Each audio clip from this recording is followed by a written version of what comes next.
안녕하세요, 여러분. 오늘은 요한계시록 3장에 나오는 사대, 빌라델비아, 라오디게아 교회에 대한 말씀을 함께 살펴보겠습니다.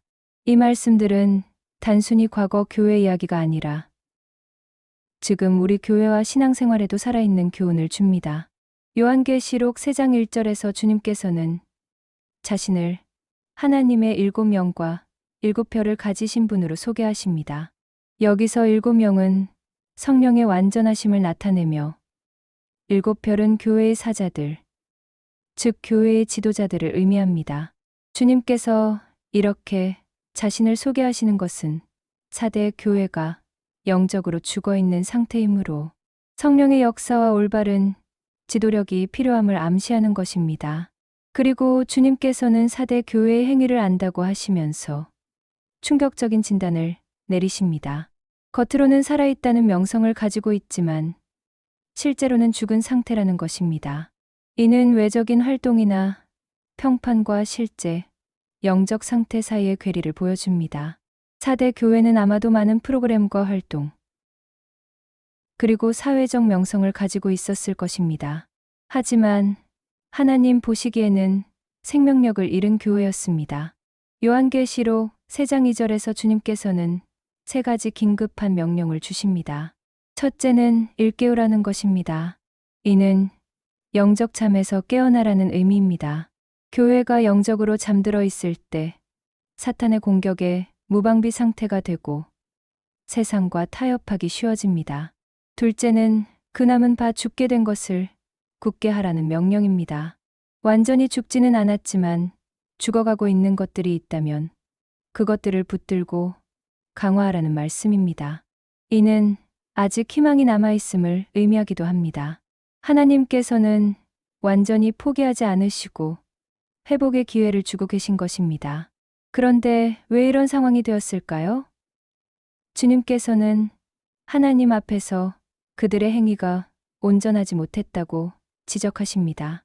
즉, 사람들 보기에는 괜찮아 보일지 몰라도 하나님의 기준에는 미치지 못한다는 것입니다. 요한계시록 3장 3절에서는 회개의 방법을 구체적으로 제시합니다. 먼저 어떻게 받았으며 어떻게 들었는지 생각하라고 하십니다. 이는 처음 복음을 받았을 때의 감격과 은혜를 기억하라는 말씀입니다. 초심을 잃어버린 교회에게 가장 필요한 것은 처음 사랑으로 돌아가는 것입니다. 그리고 그것을 지키고 회개하라고 하십니다. 단순히 기억만 하는 것이 아니라 그 말씀을 실제로 순종하며 살고 잘못된 것들에 대해서는 진정으로 회개해야 한다는 것입니다. 만약 일 깨지 않으면 주님께서 도적같이 오실 것이라고 경고하십니다. 여기서 도적같이라는 표현은 예상치 못한 때에 갑자기 임하실 것을 의미합니다. 이는 주님의 재림과 심판에 대한 경고이기도 합니다. 영적으로 잠든 상태에서는 그때를 알 수 없을 것이라고 하십니다. 요한계시록 3장 4절에서는 절망적인 상황 속에서도 희망의 메시지가 나타납니다. 사대에는 여전히 옷을 더럽히지 않은 몇 명이 남아있다는 것입니다. 여기서 옷을 더럽히지 않았다는 것은 세상의 죄악과 타협하지 않고 순결한 믿음을 지켰다는 의미입니다. 주님께서는 이들이 흰옷을 입고 자신과 함께 다닐 것이라고 약속하십니다.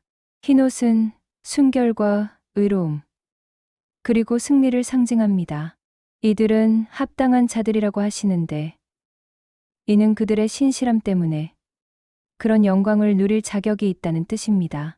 이 말씀을 통해 우리는 아무리 교회 전체가 타락해도 하나님께서는 신실한 남은 자들을 기억하시고 보상하신다는 것을 알 수 있습니다.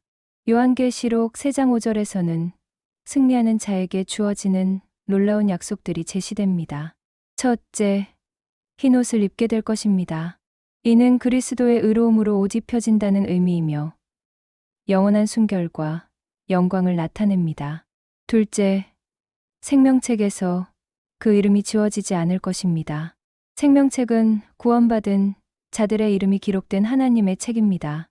이름이 지워지지 않는다는 것은 영원한 구원의 확신을 의미합니다.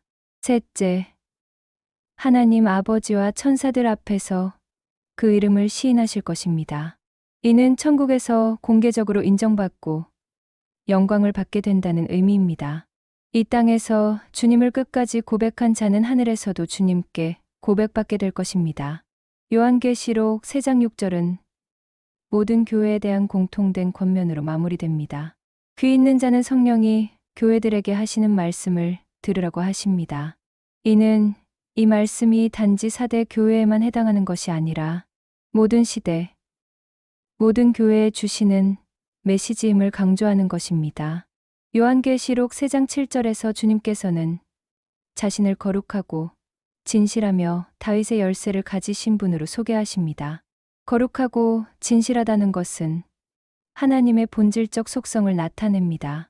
다윗의 열쇠는 다윗 왕조의 권위와 메시아적 통치권을 상징합니다. 특히 열면 닫을 사람이 없고 닫으면 열 사람이 없다는 표현은 절대적 권위를 나타냅니다. 이는 하나님께서 열어주신 문은 아무도 닫을 수 없고 닫으신 문은 아무도 열 수 없다는 의미로 하나님의 주권을 강조하는 것입니다. 요한계시록 3장 8절에서 주님께서는 빌라델비아 교회 앞에 열린 문을 두셨다고 말씀하십니다. 이 열린 문은 복음 전파의 기회, 하나님께 나아갈 수 있는 길, 그리고 축복으로 향하는 문을 의미할 수 있습니다. 그리고 누구도 이 문을 닫을 수 없다고 하셨습니다. 이 교회의 특징은 작은 능력을 가졌다는 것입니다. 외적으로는 크지 않고 힘도 별로 없는 교회였습니다. 하지만 중요한 것은 그들이 주님의 말씀을 지켰고 주님의 이름을 배반하지 않았다는 것입니다. 하나님께서는 교회의 크기나 외적 능력보다는 신실함을 더 중요하게 보신다는 것을 알 수 있습니다. 요한계시록 3장 9절에서는 사탄의 회에 속한 자들에 대한 언급이 나옵니다. 이들은 자칭 유대인이라 하지만 실제로는 거짓말하는 자들입니다. 이는 혈통적 유대인이지만 영적으로는 하나님의 백성이 아닌 자들 또는 유대교를 빙자하여 기독교를 핍박하는 세력들을 가리키는 것으로 보입니다. 놀라운 것은 이들이 결국 빌라델비아 교회 발 앞에 절하게 될 것이라는 예언입니다. 이는 참된 교회의 우월성이 결국 드러날 것임을 의미합니다. 그리고 이를 통해 주님께서 빌라델비아 교회를 사랑하신다는 것이 모든 사람에게 알려질 것입니다. 요한계시록 3장 10절에서 주님께서는 빌라델비아 교회가 인내의 말씀을 지켰다고 칭찬하십니다. 인내의 말씀이란 고난 중에도 끝까지 주님을 믿고 따르라는 말씀을 의미합니다. 이 교회는 어려운 상황에서도 포기하지 않고 믿음을 지켰습니다. 그 보상으로 주님께서는 그들을 시험의 때에서 지켜주시겠다고 약속하십니다. 이 시험은 장차 온 세상에 임할 큰 환난을 가리키는 것으로 해석됩니다. 신실한 교회는 이런 시험에서 보호받을 것이라는 약속입니다. 요한계시록 3장 11절에서 주님께서는 속히 임하실 것이라고 말씀하십니다. 이는 주님의 재림이 가까웠다는 의미이며 동시에 준비하고 있으라는 권면이기도 합니다. 특히 내가 가진 것을 굳게 잡아 아무나 내 면류관을 빼앗지 못하게 하라고 하십니다. 여기서 면류관은 승리의 면류관, 즉 신앙의 상급을 의미합니다. 끝까지 신실하게 믿음을 지켜 그 상급을 놓치지 말라는 권면입니다. 요한계시록 3장 12절에서는 승리하는 자에게 주어질 놀라운 약속이 제시됩니다. 먼저 하나님 성전의 기둥이 되게 하겠다고 하십니다. 기둥은 건물에서 가장 중요한 구조물로서 안정성과 중요성을 상징합니다. 그리고 결코 다시 나가지 않을 것이라고 하시는데 이는 영원한 안전과 확신을 의미합니다. 또한 3가지 이름이 그 위에 기록될 것이라고 하십니다. 첫째는 하나님의 이름, 둘째는 새 예루살렘의 이름, 셋째는 주님의 새 이름입니다. 이는 완전한 소속감과 정체성, 그리고 영광을 나타냅니다. 요한계시록 3장 13절 역시 모든 교회에 대한 공통된 권면으로 마무리됩니다. 이 말씀이 모든 시대, 모든 교회에 적용되는 영원한 진리임을 강조하는 것입니다. 요한계시록 3장 14절에서 주님께서는 자신을 아멘이시며 충성되고 참된 증인이시며 하나님의 창조의 근본이신 분으로 소개하십니다. 아멘은 진실로, 확실이라는 의미로 주님께서 모든 약속에 대한 확실한 보증이심을 나타냅니다. 충성되고 참된 증인이라는 표현은 주님께서 하나님에 대해 완전하고 신실한 증언을 하신다는 뜻입니다. 하나님의 창조의 근본은 모든 창조의 기원이시며 통치자이심을 의미합니다. 요한계시록 3장 15절에서 주님께서는 라오디게아 교회의 행위를 안다고 하시며 그들이 차지도 않고 뜨겁지도 않다고 지적하십니다. 이는 영적으로 무관심하고 열정이 없는 상태를 의미합니다. 주님께서는 차라리 차든지 뜨겁든지 하기를 원한다고 말씀하십니다. 차다는 것은 완전한 불신앙 상태를, 뜨겁다는 것은 뜨거운 믿음을 의미합니다. 미지근한 상태가 오히려 더 위험하다는 것을 보여줍니다. 요한계시록 3장 16절에서 주님께서는 이지근하기 때문에 입에서 토해내겠다고 경고하십니다. 이는 매우 강렬한 표현으로 거부와 심판을 의미합니다. 미지근한 물을 마셨을 때의 역겨운 느낌을 비유로 사용하여 영적 미지근함에 대한 하나님의 혐오감을 표현한 것입니다. 요한계시록 3장 17절에서는 라오디게아 교회의 자기 인식 오류가 드러납니다. 그들은 스스로를 부자라고 생각하며 부족한 것이 없다고 자만했습니다. 라오디게아는 실제로 부유한 상업 도시였고 교회도 물질적으로는 풍요로웠을 것입니다. 하지만 주님의 진단은 정반대였습니다. 그들은 곤고하고 가련하며 가난하고 눈멀고 벌거벗은 상태였습니다. 이는 영적 상태에 대한 묘사로 물질적 풍요가 영적 빈곤을 가릴 수 있음을 경고하는 것입니다. 요한계시록 3장 18절에서 주님께서는 3가지를 사라고 권하십니다. 첫째, 불로 연단한 금을 사라고 하십니다. 이는 시험을 통해 정제된 참된 믿음을 의미합니다.